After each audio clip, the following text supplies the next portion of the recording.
Bagaimanapun Jupiter masih menyimpan semua barang-barang milik Megan. Besar kemungkinan lelaki itu masih mencintai Megan. Bukankah itu bahaya? Bisa saja Jupiter berniat meniduri istrinya dan berakhir melakukannya pada Valerie kan? Andaipun misal Jupiter tidak mencintai Megan lagi, sebagai lelaki normal, bisa saja dia berniat melakukannya. Jadi Valerie putuskan tidur di atas sofa untuk menghindari kemungkinan buruk itu. Tapi nyatanya, baru saja Valerie berniat ingin membaringkan dirinya di atas sofa, Jupiter sudah langsung membentaknya. Dia semakin gugup melihat ekspresi yang ditunjukkan oleh lelaki itu. Aku... Valerie mencari alasan di pikirannya. Kau membenciku? Bukankah seharusnya kau juga benci melihatku tidur di sebelahmu? Jadi aku pikir tidur di sofa adalah pilihan terbaik untuk menghindari kau mungkin akan semakin jengkel kepadaku. Lanjutnya berbohong. Jelas saja itu bohong. Valerie tidak peduli dengan kebencian lelaki itu dan hanya fokus pada menjaga dirinya sendiri. Tanpa benar, Peter tidak senang. Terlihat dari ekspresi yang semakin menunjukkan kekesalannya. Dia bangkit dari tidurnya dan duduk di sisi ranjang. Kau peduli dengan kebencianku terhadapmu? Mendengus, Jupiter tidak percaya dengan kebohongan wanita itu. Aku bisa melihat kecurigaan di wajahmu. Megan, kau takut aku akan menyentuhmu kan?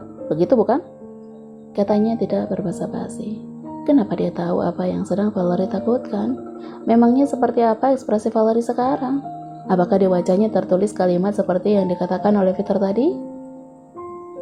Sangat menyebalkan. Mendapati Jupiter bisa membaca isi pikiran Valerie. Dia menjadi gugup. Valerie terlalu polos untuk mengiyakan ucapan Jupiter yang membuatnya mengangguk begitu saja. Kita memang belum bercerai, tapi bagaimanapun, kau tidak bisa melakukan hal seperti itu kepada aku, sahut Valerie jujur. Semakin muak Jupiter mendengar perkataan orang di depannya, yang lantas membuatnya tidak sabar. Jupiter bangkit, berdiri dari tempatnya dan langsung menuju sofa, di mana Valerie masih duduk. Begitu ya? Maksudmu, aku akan menyentuhmu? Dia tertawa di akhir kalimatnya. Tangan lelaki itu bergerak cepat mencengkram keras pundak Valerie, membuatnya meringis menahan sakit. Dua bola mata Jupiter pun menjadi tajam dan rahangnya mengetat.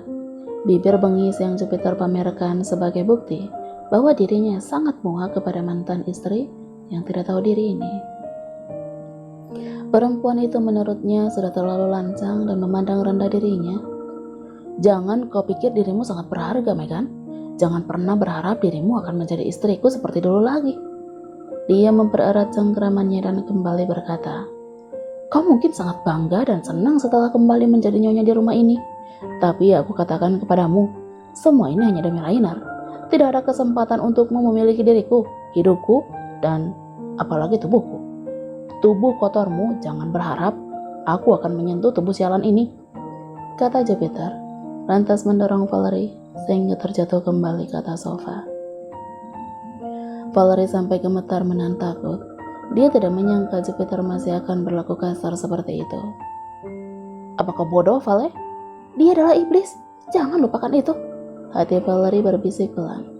Bukankah dia memang sudah terlalu bodoh untuk menduga Peter tidak akan melakukan hal kasar kepadanya? Bahkan yang lebih menyakitkan pun sudah Jupiter lakukan kepada dirinya. Valerie terlalu polos mengaku di depan Jupiter, membuat dirinya terpojok. Kenapa juga dia harus peduli tentang itu? Justru seharusnya Valerie senang akan tingkah kasar Jupiter. Dia tidak was-was jika sewaktu-waktu Peter memperkosanya. Aku hanya melihatmu sebagai benda mati. Tenang aja, aku tidak pernah nafsu kepadamu. Sekali lagi, Jupiter berkata mengejek. Baguslah, brengsek. Aku juga tidak terlalu menganggap kau ada di kamar ini. Valerie menjawab di pikiran dan berpindah ke atas ranjang. Dia mengabaikan hinaan lelaki sialan yang kini berbalik membelakangi dirinya.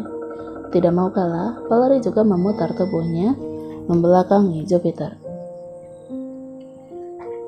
Jika tadi malam hanya beberapa pelayanlah yang tahu Valerie pindah ke kamar Jupiter, pagi ini seluruh mansion heboh mendengar kabar itu. Mulut-mulut para pelayan yang bergosip ria terus berkata tidak menyangka jika tuan mereka masih mau rujuk dengan istri berselingkuh sepertinya. Valerie bisa mendengar bisik-bisik itu ketika dia baru saja turun dari lantai 3. Apa itu masuk akal? Apa kalian bisa percaya itu? Aku tidak yakin Tuan Jupiter akan menerima Nyonya Megan lagi. Yang benar saja, dia sangat tidak pantas untuk menjadi nyonya di rumah ini. Dan kau memanggilnya seperti itu. Aku tidak begitu peduli bagaimana ceritanya Tuan Jupiter bisa menerima dia lagi. Tapi bagaimana dengan Nyonya Patricia? Aku membayangkan perselisihan ini akan menjadi lebih rumit jika dia mendengar tentang ini. Semua mengeluarkan pendapat mereka masing-masing, sampai tidak melihat Valerie yang melewati mereka. Gadis itu hanya tersenyum mendengar gosip-gosip tentangnya yang kini semakin panas. Memangnya semengerikan itukah seorang Megan sampai semua orang membencinya? Entah kenapa Valerie menjadi penasaran akan sifat asli dari wanita bernama Megan itu. Bagaimana jika Tuan Besar mendengar ini? Kalian tidak memikirkan tentang itu? Kata salah satu pelayan itu lagi, yang lantas membuat napas semua orang tercekat. Pekerjaan kalian sudah selesai? Aku lebih takut jika ibu mertuaku melihat kalian bermalas-malasan seperti ini, kata Valerie sambil berlalu. Semua pelayan itu memutar tubuhnya untuk melihat pemilik suara, dan wajah mereka langsung memucat tidak berdarah. Sangat jelas ketakutan yang mereka tunjukkan di wajah itu. Nyonya, maafkan kami Nyonya, kami tidak bermaksud membicarakan Anda. Tolong ampuni saya Nyonya, jangan berhentikan saya bekerja. Mereka berebut berbicara meminta maaf, seperti anak yang baru ketahuan mencuri permen. Valerie harus menahan bibirnya tidak tertawa melihat ekspresi yang menyedihkan itu. Nyonya, tolong maafkan kami Nyonya, kami tidak akan berani melakukannya sekali lagi. Jangan berhentikan kami semua Nyonya, keluarga kami masih membutuhkan biaya. Tadinya Valerie berpikir ingin segera menuju kamar Rainer, tapi melihat wajah para pelayan yang semakin pucat pasi, entah kenapa dia menjadi tertarik untuk menggoda mereka. Perlukah Valerie berpura-pura menjadi Megan yang kasar agar para pelayan tidak lagi berani membicarakan dirinya? Gadis itu merasa terpancing melakukannya. Kalian semua takut diberhentikan bekerja? Tanya Valerie, mempertegas perkataan para pelayan yang menunduk di depannya. Mereka mengangguk secara bersamaan, tapi bisa Valerie lihat wajah salah satu pelayan yang justru cemberut dan sinis menghadap ke bawah. Pelayan itu adalah salah satu dari 2 orang yang tempo hari ikut menghukum dirinya oleh suruhan Patricia. Mana mungkin Valerie lupakan wajah-wajah orang yang menyiksanya dengan gigitan serangga. Tapi sejujurnya, dia tidak ingin memikirkan itu lagi. Valerie pikir pelayan itu hanya disuruh oleh Patricia, nyonya besar yang mereka kenal di rumah itu. Namun melihat wajah sinis yang dia tunjukkan saat ini membuat Valerie terpancing ingin mengetahui apa yang membuat pelayan itu sangat berani. Bukankah semua orang tahu bahwa Megan adalah wanita kejam? Seharusnya dia takut pada Valerie. Kau? Kata Valerie menunjuk si pelayan yang langsung mengangkat wajahnya. Iya Nyonya, dia tidak menunjukkan wajah takut. Pelayan itu memang memanggil Valerie dengan sebutan Nyonya, tapi tetap saja dia masih berani menunjukkan wajah tidak sukanya. Anda memanggil saya Nyonya? Justru, pelayan itu maju dengan penuh percaya diri, berdiri di depan Valerie. Wow, bukankah ini sangat mengejutkan? Semua orang berkata Megan adalah nyonya yang sangat kejam, sampai-sampai para pelayan sangat ketakutan kepadanya. Tapi yang satu ini terbilang sangat berani. Dia menatap Valerie seakan mereka bukanlah nyonya dan pelayannya. Valerie semakin merasa bingung. Ada apa sebenarnya dengan orang-orang di mansion itu? Semua orang sangat takut diberhentikan, tapi kau tampaknya biasa saja. Apa kau tidak takut jika aku memecatmu hari ini? Merasa tertantang, Valerie menanyakannya. Dia tersenyum sumbang. Pelayan itu berkata tanpa rasa bersalah. Nyonya, apa mungkin kau bisa memecatku seperti itu? Kau memang istri Tuan Jupiter, tapi jangan lupakan bahwa kau tidak bisa memecat aku sembarangan. Kita punya perjanjian untuk itu. Valerie seakan masuk ke dalam perangkap yang dia bikin secara tidak sengaja. Perjanjian apa antara pelayan itu dan Megan? Dia tidak tahu apa-apa. Sehingga bingunglah yang ada di kepalanya. Apalagi ketika si pelayan mendekatkan wajahnya mencondong pada Valerie. Semakin aneh Valerie rasakan. Siapa yang tidak merasa aneh ketika melihat pelayan berlaku sangat berani pada nyonya rumah? Ya, Valerie adalah nyonya rumah sekarang. Meski dia hanya nyonya bohongan, tetap saja dia adalah Megan di mata semua orang. Kemudian pelayan itu pun berbisik yang hanya bisa didengar oleh Valerie, dan gadis itu menjadi semakin aneh. Nyonya tidak melupakan perjanjian kita kan? Lihat Tuan Semi ada di sana. Apakah perlu kita meminta dia yang menjelaskan tentang itu, Nyonya? Perjanjian apa yang Megan buat dengan pelayan ini? Dan apa urusannya dengan Semi? Valerie memutar wajahnya melihat Semi, suami dari adik iparnya yang juga berjalan menuju ke arah mereka. Ada apa di sini? Ada sesuatu yang sedang kalian rapatkan?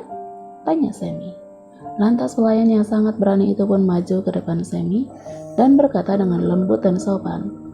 Maaf Tuan, Nyonya Megan hanya berbasa-basi menyapa kami para pelayan.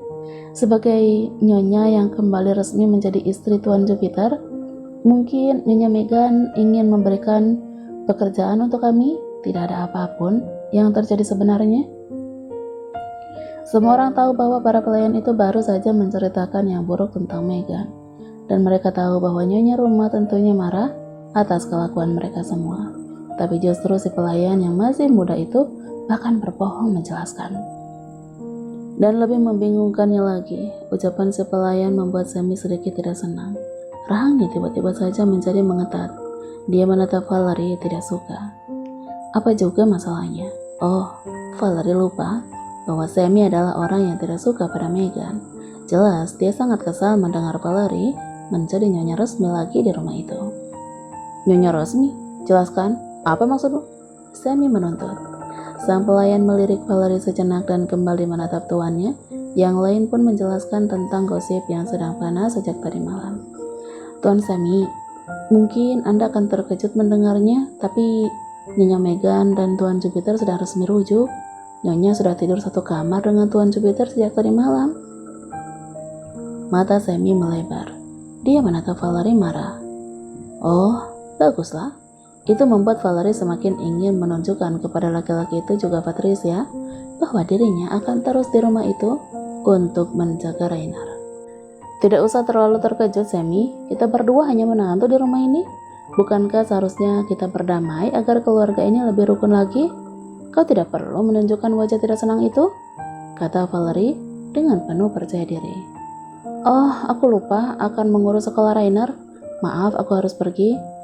Dan dia melewati Semi yang mematung di tempatnya. Di depan Jupiter mungkin Valerie hanya sebuah istri pajangan yang tidak berguna. Tapi di mata Semi dan Patricia, dia akan menunjukkan bahwa dirinya adalah ibu yang sangat mencintai putranya.